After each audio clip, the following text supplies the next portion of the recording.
32 became 16, 16 became 8, 8 became 4, and then 4 became 2. Croatia versus France. Two teams who had fantastic World Cup campaigns in 1998 and are yet to battle it out in the final. Croatia, led by the great Davor Suker, who scored 6 goals and won the Golden Boot. They finished in 3rd place in their first World Cup campaign in 1998 and now are led by Luka Modric, who could make a strong claim for this year's Ballon d'Or should Croatia lift the trophy. France won it on home soil in 1998 after defeating Brazil by 3 unreplied goals in the final, 2 of them scored by the great Zinedine Zidane. Mbappe wasn't even born then, and now he could yet become the first teenager since Pelé to score in and win a final of the FIFA World Cup. What a finish that will be, for this World Cup that hasn't been short of surprises and major upsets. Welcome to the 4th episode of Strictly Sports. My name is John Mio, the hard tackling and the super dynamic midfield maestro. A combination of Makelele and Xavi, N'Golo Kante and Andre Pelé, where intensity and tenacity meet craftiness and guard. I'll be your pilot for today, and for the talking point, it is a FIFA 2020 World Cup final match between Croatia and France, and I'll be giving you the preview. I also got to interview some people, and I would let you know how that went out, because obviously you get to hear their voices. Some of the people include the famous Tyeng Gang, Magical Majid, Charles, Aka, and Felix. Don't worry, you get to hear their voice very much as the show goes on. Now let's talk a little bit about the game Croatia versus France. A loaded team that's really had to exit second gear, talking about France, and another that expended more energy than anyone in the tournament, Croatia. Both teams will meet for the 21st World Cup Championship. The matchup was set on Wednesday as Croatia outlasted England in extra time at the Luzhniki Stadium in Moscow, the venue for the title game. France was a favorite before the tournament and will remain so tomorrow, as on Sunday, in part because of its depth and talent, and in part because it will enter the final so much fresher. But the resilient and indefatigable Croats would be an easy out. The strength of both sides is the force and flair of their midfield and flanks, where stars like Francis N'Golo Kante and Kylian Mbappe and Croatia's Luka Modric and Ivan Rakitic have put their stamp on this World Cup. This is the 3rd All-European final in the past 4 World Cups, and Croatia, a debutant at this stage, is the 13th nation to reach a World Cup final. Here's a closer look at Sunday's matchup. Let's give you France's story. Les Bleus came to Russia facing high expectations, especially after losing the Euro 2016 final on home soil. Nothing less than an appearance at the Luzhniki on Sunday would have been acceptable, and they came through, although not in the high-flying fashion that their talents and potential might have suggested. Coach Didier Deschamps has opted for a balanced and conservative approach, as France has gradually taken control of games and found a way to score only the goals it has needed. And several have come from more unlikely sources. Centre-backs scored the quarter-final and semi-final winners, but it's been enough to book a trip to Moscow without much trouble, surviving a tough knockout round road, featuring Argentina, Uruguay, and Belgium. Now let's talk about the potential, France starters. That's goalkeeping department is obviously going to be Hugo Lloris. Then got Lucas Hernandez, Samuel Umtiti, Rafael Varane, and Benjamin Pavard, in the defense. And then for the midfielder, it's going to be N'Golo Kante, Paul Pogba, Blaise Matuidi. And then the forwards, Antoine Griezmann, Kylian Mbappé and Olivier Giroud. And for France, their leading World Cup scorers, Antoine Griezmann is on 3 goals, Kylian Mbappé is on 3 goals. Yes, he's the highest scoring teenager at the World Cup since the great Edson Arantes do Nascimento, aka Pelé. Now let's talk about Croatia. While France has never looked like it was in too much trouble, Croatia seems to be in trouble constantly. The Vatreni were close to missing out on Russia altogether, as former coach Ante Kasic was fired just a couple of days before their last scheduled qualifier. But they won 2-0 at Ukraine, to book a playoff place. Then east passed to Greece last November. The talent is there, starting with the versatile, cerebral, and relentless Luka Modric, who has been a massive part of Real Madrid's 3 consecutive European titles. And Croatia looked fantastic during this World Cup's group stage, but the knockout round has been an unprecedented grind, with inferior opponents on paper taking them to extra time in all 3 games. Croatia now has played a full 90 minutes more than France, but it's also been tested in a way Les Bleus have not. If Croatia can clear one more hurdle to make history, only top-tier countries, the ones that develop talent and contend for titles consistently, have won the World Cup. No golden generation has ever done it. Croatia's first such generation made the semi-finals in 1998, but then it failed to qualify or get out of the group stage 20 years. This is the second, and this is their chance. Now let's talk about the potential starters of Croatia. In goal is Daniel Subasic, who has saved more World Cup penalties than most keepers ever did in their career. And then in the defense, it's going to be Ivan Stric, Domagoj Vida, Dejan Lovren, Sime Visako, and then in the midfield department, Marcelo Brozovic, Ivan Perisic, Ivan Rakitic, Luka Modric, Ante Rebic, and then in the forward department, just up front, Mario Mandzukic. Now let's talk about Croatia's leading World Cup scorers. 2 goals for Mandzukic, and then for Luka Modric 2 goals, and then Ivan Perisic 2 goals. France leads the way in terms of head-to-head history, 3-0-2 overall. And yes, it's going to be an interesting one. Alright, so I spoke to a couple of people, and here's what they had to say about the Croatia versus France match.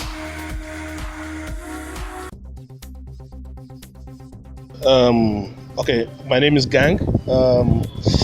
It seems even if you go to betting sites or you ask most sports analysts, everybody is giving the World Cup 2018 in Russia. They're giving the winning to France. Everybody is saying France, France.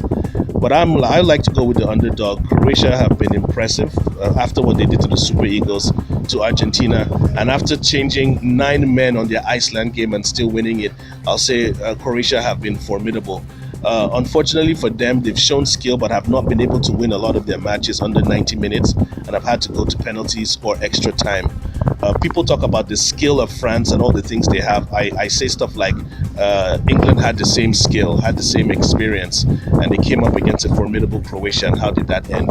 So I'm going for the underdogs. I feel they could surprise France at the end of the day, because I said this from the get-go when the World Cup started. I want to see a new World Cup winner. I do not want one of the past winners to come and take this. That's why I was happy when Germany was eliminated. I was happy when Brazil went out. Happy to see Argentina go. Glad to see England exit. I supported Uruguay to an extent, but I was glad to see them leave as well. France are still there, and they won it back in 98. So that was 20 years ago. Can they repeat this feat? It'll be great, it'll be historic for them to do it, but I would like to see an underdog. That's why I'm happy Croatia is there, and I'm giving it to Croatia. In fact, I'm going to go on a bet site right now and place my bets for Croatia to win, because the odds are pretty high. So let's make this money. Hello, my name is Akachuku. Talking about the Croatia versus France game, the World Cup final on Sunday. Well, Croatia being here is a surprise really to a lot of people, but maybe we should realize that it shouldn't be such a surprise to us, considering the fact that this Croatia team has so much quality. Look at players like Luka Modric, look at players like Rakitic, Perisic, players like Mandzukic. Mandzukic has been in Champions League final 3 times and Modric 4 times. Rakitic has been there once. So we shouldn't underestimate this Croatia team, because the semi-final game against England should have taught us a lesson. A lot of people underestimated Croatia, but looking at England, the quality, we shouldn't even have thought of that.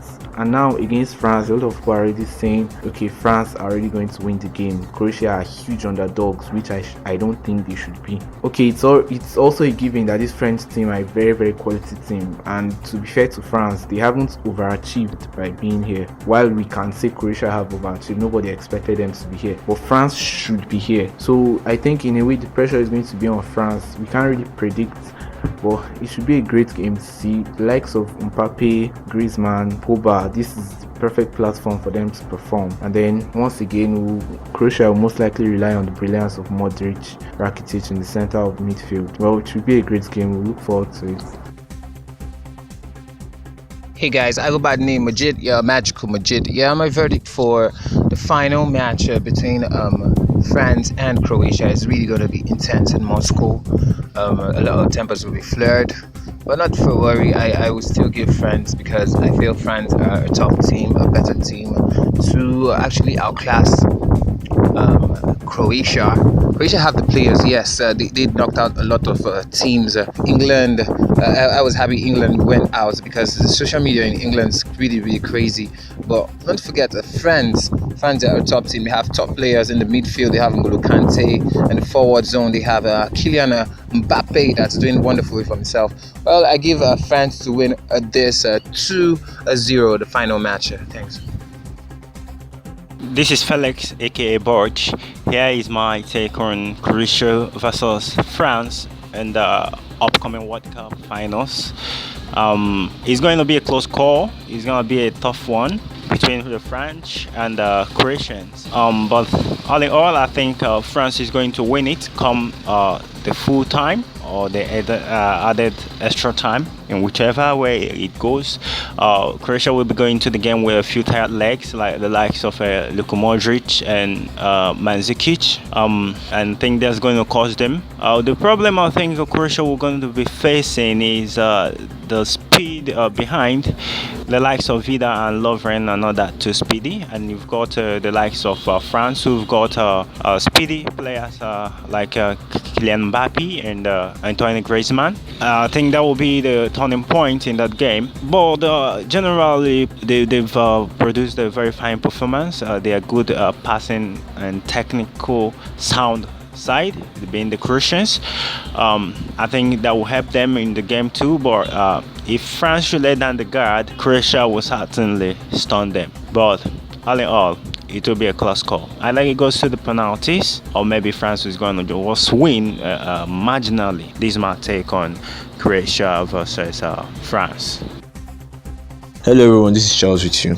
We've come to the final stage of this year's World Cup. We have France against Croatia. Both of these teams have been playing exceptional football and they found themselves in this final in different manners. France, they managed to eliminate teams that normally would be found close to the top 10 in the FIFA World ranking, and they've done well. They've always managed to match the intensity of those teams. Well, Croatia on the other hand, they needed extra time, at least in 3 of their matches, penalty shootouts in 2 to qualify. And maybe fatigue might tell, but as we saw against England, it didn't show. So definitely they have tireless players in that squad. For the finals, I'm definitely giving France the nod to win it because they have the better team on paper. They've played less minutes, looking at the time each player has played on both teams. They have players in France that have been performing at the highest stage for a very long time, and they've done very well. Well, France to win it for me, surely, and I'm actually supporting them too. Thank you all. This is Strictly Sports with Jumping Ho.